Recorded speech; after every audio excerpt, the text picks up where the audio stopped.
Performance USA, the greatest entertainers in America, as requested by you, the fighting men of the United States Armed Forces throughout the world. Command Performance, presented this week and every week till it's over there.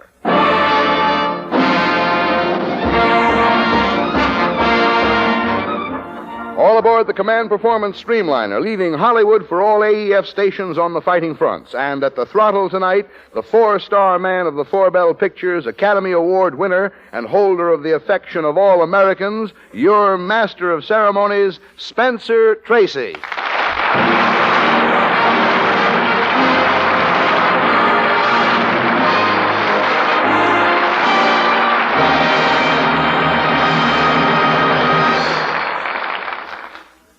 Thank you, Paul Douglas, and hello, fellows. And a special hello to 5 Marine Corps lieutenants at Midway Island. On May 26th, one of you fighting Americans wrote in from APO 863 and said, "We are a battalion of doughboys somewhere in the Atlantic. And if you folks at home will furnish the dough, we'll furnish the boys. And together we'll furnish a new home for the world to live in." Well, count us in on that deal, mister. And keep counting on us till those 3 challengers take the count of 10 over there. Now let's dig into those letters and start your big show. For Sergeant A.B. and his buddies at APO 957, for those 5 Navy chips on the USS Whitney, and for scores of you in places we can't mention, Command Performance gets rolling with Liza and lovely Mary Lee.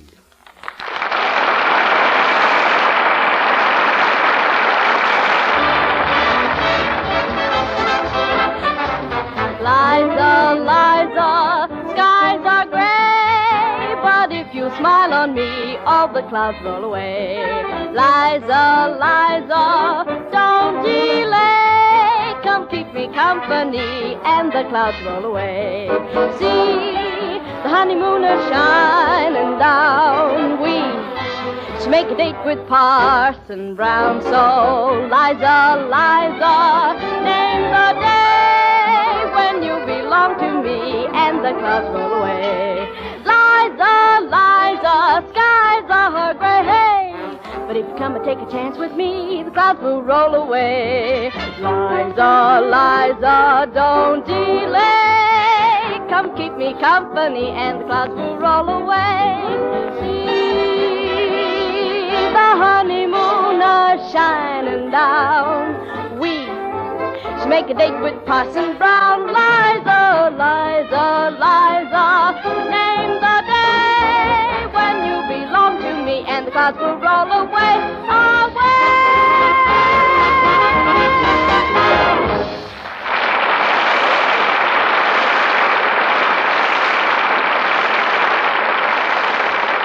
Thank you, Mary Lee. And thanks to Lou Forbes of Selznick Studios conducting Local 47's Command Performance Orchestra tonight. And now, fellows, here's a letter from somewhere on the high seas. Dear Command Performance, we are still fighting for Denmark beside the sons of all the Allied nations. So we like to feel that we can ask Command Performance for our favorite entertainer, too. However, we do not write or speak very good English, but the man we ask for is our countryman, Victor Borge, signed K.A.R. Thanks for the letter, K.A.R. And don't worry about the English language. You should hear what Victor Borge does to it, with his phonetic punctuation. Here he is, fellows, Victor Borge.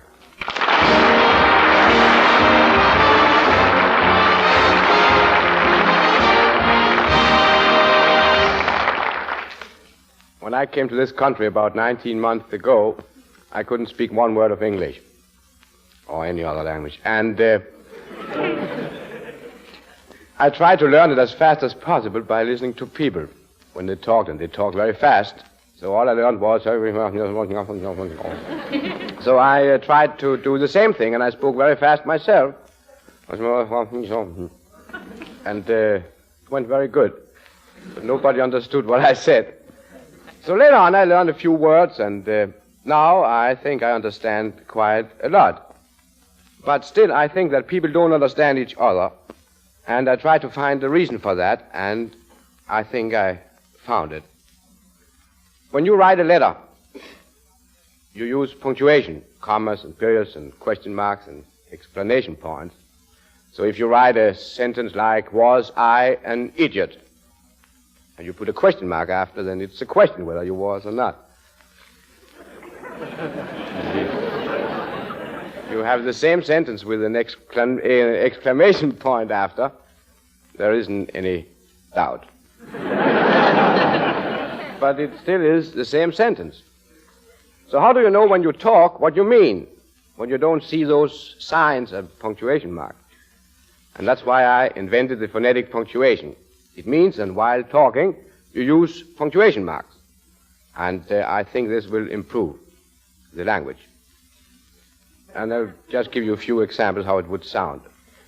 Each little sign gets its own sound. So while you're talking, you use those sounds so you always understand what the sentences mean. If you have a period, you just do. It's very simple. That's a period. Now comes a dash. A dash is. Now you have a period and a dash. Now comes an exclamation point. An exclamation point is a vertical dash with a period underneath. So now you can figure out what that is.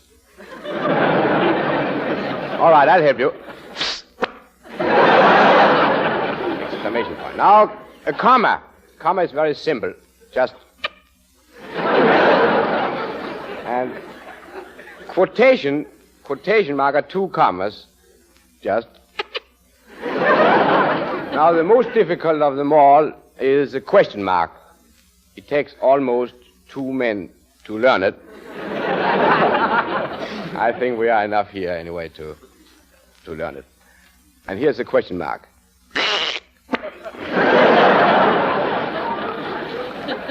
Now we have only a colon left. A colon is a funny little sign. It contains of 2 small dots. You put them over or under each other as you prefer it. And if you don't want to do that, you can do it the other way. And now I have a little book here written by Shakespeare. And it contains a couple of short stories. But I just find one, so you can get an idea how it sounds. But when just find the right one here. Here's one right in the middle of the book on page 2. It happened in the year 1296. In the open window there suddenly came light. Beautiful Eleanor sat alone dreaming of but one thing.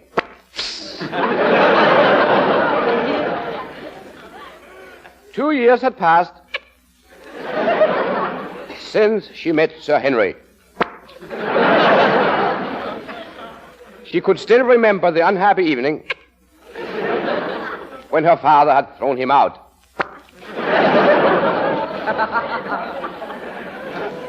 They had been sitting in the park, and Henry had said,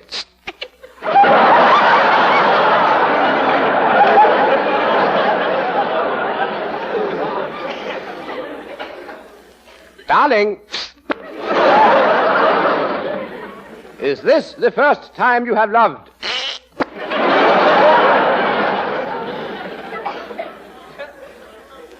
And she had answered, "Yes. But it is so wonderful that I hope it will not be the last."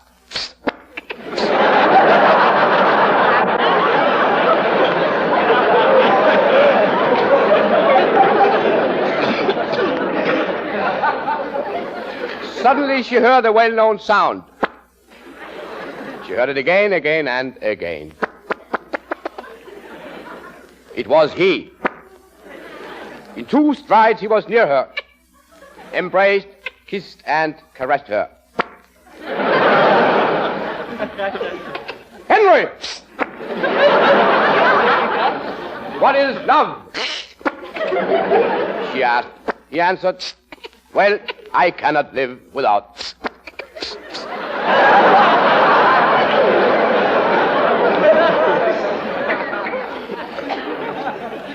She asked, "Where have all your thoughts been in this while?"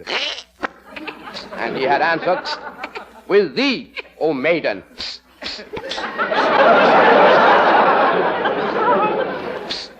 Oh. I'm sorry, this is wrong. This should have been a there, but... Suddenly he was gone. All she heard was the well-known sound of his retreating horse.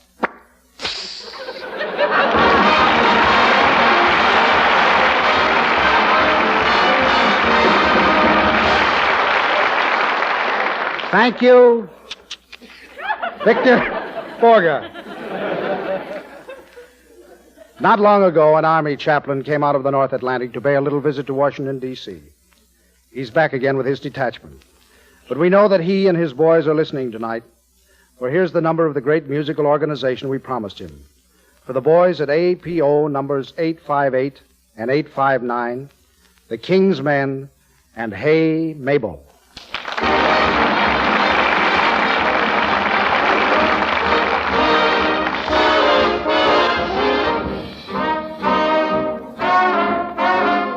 There's a girl who lives next door to me, who's got the fellas up in a tree. They all go for her in a great big way, but she won't tumble down, so here is what they say. Hey Mabel, hey Mabel, hey Mabel, Mabel, hey! When she's walking down the street, all the boys yell mighty sweet. Hey Mabel, wait for me, wait for me. When she wears a diamond ring, all the boys begin to sing. Hey Mabel, wait for me, wait for me. She's as popular as any girl can be. She's a household name in every family. But the one she wants so bad ain't the guy who yells like mad. Hey Mabel, Mabel, wait, wait for me. Oh Mabel, why won't you linger a while? Oh Mabel, wait for me. Oh Mabel, please wait for me. Hey, wait. She goes a-strolling along down the avenue, and all the fellas rush out just to get a view. Hey Mabel, why don't you wait for me? Me too, me too. There ain't a fella in the neighborhood who wouldn't walk a mile to get a nod of her head or to see her smile. Hey Mabel, I wish you'd wait for me. 4 blocks around, the fellas all have a notion they love her. She is a peach on every family tree. They want to shake it, but the man she wants under the mistletoe is just the guy who does nothing but whisper low. Oh, Mabel. And that's all, brother, but as long as there's a doubt about her, I'll keep a shouting. Hey, Mabel, hey, wait for me.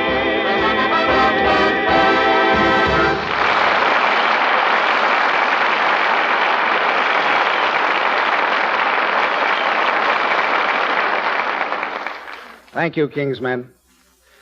Somewhere in the Canal Zone, there's a staff sergeant, A.N.D., who wrote on June the 7th and said, I wish I could tell you just where we are so you could understand why command performance means so much to us. Brother, we're really tucked away from the bright lights. So it's a wonderful thrill to hear the voices of our famous stars each week and every week. But there are several voices we'd especially like to hear. One is the unusual voice of that distinguished cinema star, Donald Duck.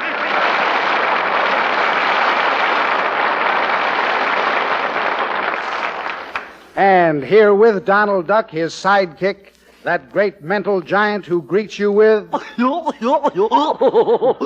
everybody. Oh, Mr. TRACY. Hello, Goofy, and welcome to Command Performance. Now, Donald and Goofy, I was noticing that... Oh, Pluto, we're sorry. We completely overlooked...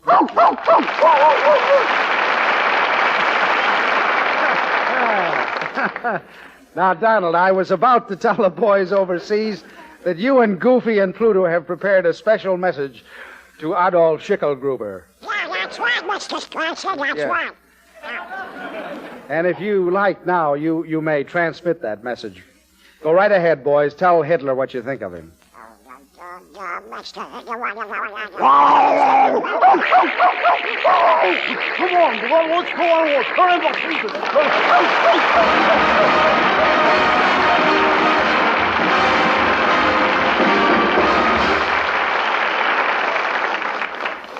Thank you, Donald Duck and Goofy and Pluto, for filling the request of Sergeant A&D in the Canal Zone. And thanks to Walt Disney for letting you boys out tonight. Now, while Donald is cooling off, let's answer a lot of command performance mail. And that particular letter written on June the 6th by WJB, JJD, and JRS on the USS Argonne. It's Sleepy Lagoon by the sweetheart of the USS Argonne, Pat Friday.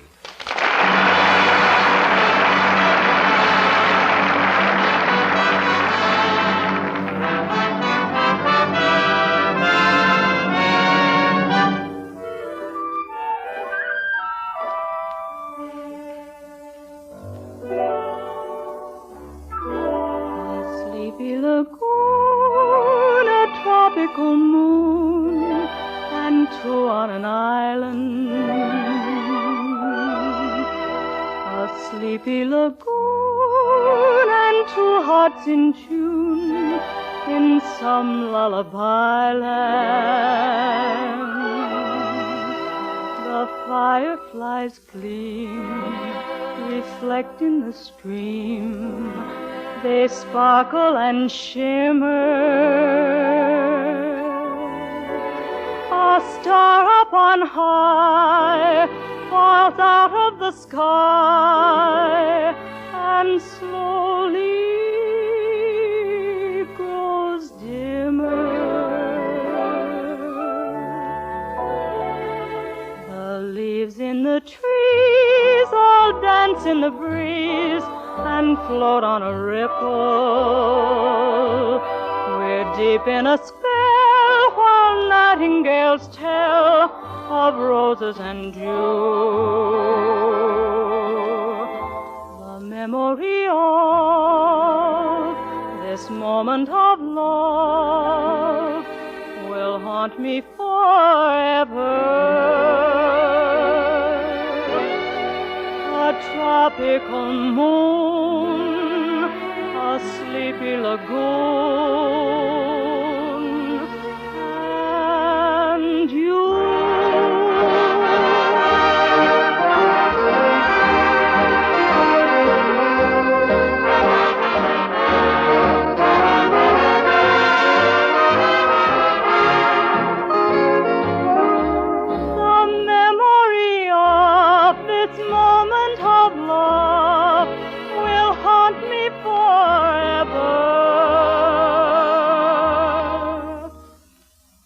Tropical moon, a sleepy lagoon, and you.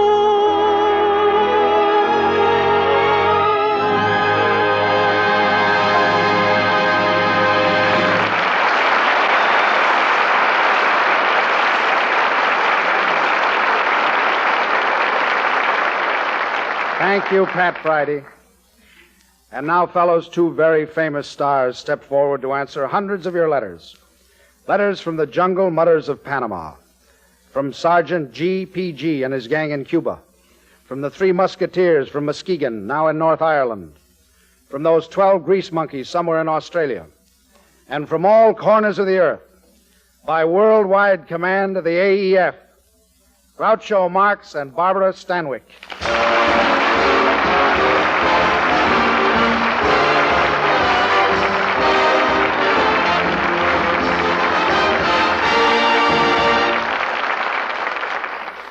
Groucho Marx and Barbara Stanwyck. Tonight, they are John and Mary Thorndike. Yes, John and Mary Thorndike. What a pair. Boy, what a pair. John the virile and vivacious in the cloak of Groucho Marx. And Mary, his splendid spouse, in the shoes of Barbara Stanwyck, size 4EE. A stranger gazing at their quiet stucco home by the waterfall could hardly have guessed the furies and passions beating within. And yet all day long a heated argument has been raging, and now as evening falls, we find John and Mary cooling off in their hammock on the porch. John speaks. It's no use, matey. It's no use. We can't keep this up. You mean... Yes, I do. I'm through. I'm through rocking on this hammock. Back and forth, back and forth. It gets monotonous. Well, how else could you rock? To and fro is a good way. Or hither and yon. Really, matey, sometimes I wish you'd gone to school. John, you haven't given me your decision yet about the money for Olive. Olive? Who's Olive? John, Olive is that daughter of ours. Which daughter? We have only one daughter, John. That simplifies it. That must be the one, then.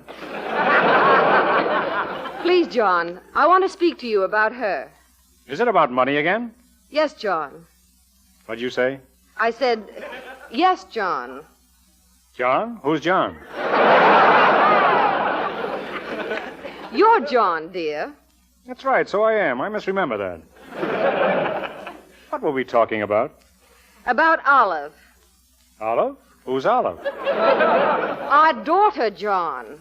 Oh, yes, that girl is driving me crazy. She thinks I'm made of money. She's too extravagant, matey. Not 1 cent. Not 1 red cent, matey.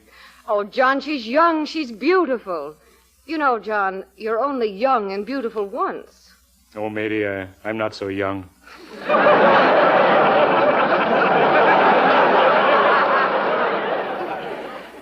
I don't think I can stand it much longer. The way you two act. We sit at dinner. Olive staring at you.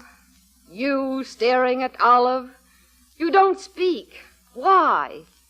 Don't you like Olive? I like pickles. I'll have to cultivate a taste for Olive. Oh, John, it's terrible. The very atmosphere is charged. I meant to speak to you about that, matey. Everything is charged around here. It's got to stop. You don't know the value of money. But it's not for me, John. It's Olive. Olive? Who's Olive? Please, she's our daughter. We have a lot of children, haven't we? No, just one. And she must have nice things. Oh, John, dear, you must expect to spend money on a pretty girl. I always did. What? I mean, I love you, matey. And don't forget, I worked hard for my money. Until you married me. Remember, dear, I'm a Thorndyke.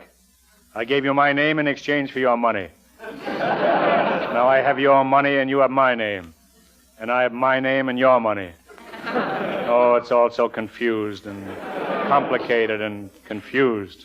John, I just can't have my daughter staying behind while her friends enjoy the pleasure and niceties of life. She's a Thorndyke, John. Who's a Thorndyke? Olive, our daughter. Naturally. Well, what do you say, John? Yes or no? Yes, I say no. But you can't refuse your own flesh and blood. Matey, I don't want to refuse her. It's just that we've got to be careful now of money. Now of all times. Have I told you how things are down at the office? No. Well, You mean- Worse than that. Oh, I didn't know. Oh, then, John, maybe we shouldn't. No, matey, because I love you, I'll call the bank and see if they can do something. Oh, you're fair, John. And square. Give me that phone. Hello, operator. Give me the Last National Bank.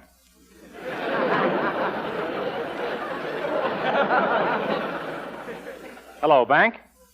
Give me the receiving teller. Hello, receiving? How are you? How's my balance? What do you care who this is? I'm asking you a civil question. I expect a civil answer. How's my balance? All right, I'll let you in on a secret. This is Thorndyke. Now then, how do I stand? I'm a bit surprised myself. Is it really that bad? It is? Well, I guess it is. Goodbye, receiving. What did he say, John? He didn't say. It was after 3 o'clock and the bank was closed. Well, John, I know you'll do the right thing as you see it. And perhaps it was wrong of me to ask you to spend the money. It was just that I felt so sorry for Olive. Olive? Who's Olive? John, Olive is our daughter. How nice. Well, if you put it that way, matey, I can't resist. Tell whatever her name... What did you say her name was? Olive. Oh, well, tell her she can have the money. Oh, John, you're wonderful. You're fine. Olive will be so proud and happy. Oh, John, kiss me, kiss me, kiss me. Oh, stop your nagging.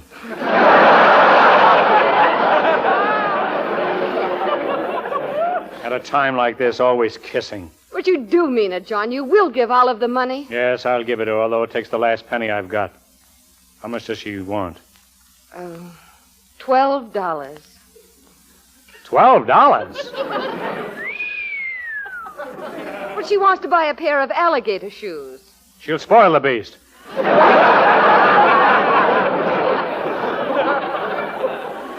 never heard of an alligator wearing shoes. But I'll give her the money, matey. Yes, I'm doing a noble thing. Oh, noble John. I'm a Thorndyke. I'm doing a thing that will outlive marble and the gilded monuments of princes. Oh, beautiful. Am I really? Say it again, matey. Keep on saying it. Perhaps you think it's better Oh, nonsense. She shall have it. Why, nothing's too good for Olive. Olive? Who's Olive? Who? Olive. Who's she? I don't know, but I've seen you someplace before.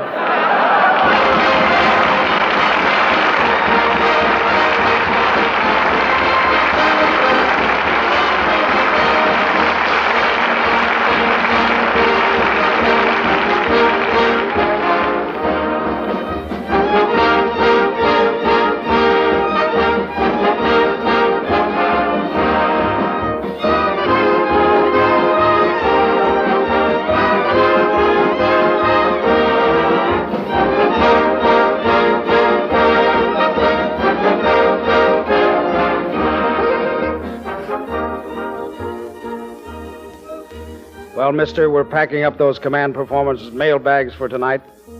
But you know by now that this big show of yours will be on deck again next week. That's a promise. And here in the USA, a promise is something we keep. In the Axis world, they keep a promise just long enough to break it. This is Spencer Tracy, then, thanking you for this invitation to your own personal radio show. And speaking of shows, you're playing the leading role in the biggest show on earth.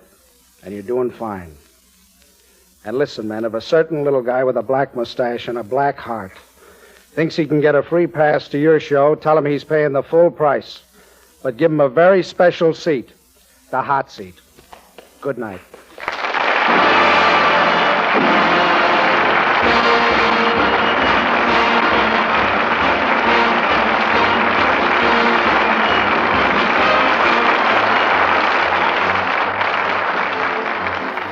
Okay there, men, we're sounding taps on another command performance. The great stars you've heard tonight, Spencer Tracy, Mary Lee, Victor Borge, the King's Men, Pat Friday, Donald Duck and Goofy, Lou Forbes and the orchestra, Groucho Marx and Barbara Stanwyck, say thanks for those letters. Just keep those letters rolling in to command performance in care of the station to which you're listening, and you'll be listening to your favorite stars each week. This is Paul Douglas reminding you that the dictators are feeling pretty miserable these days, but they haven't got long to wait. Uncle Sam's coming over there to put them out of their misery.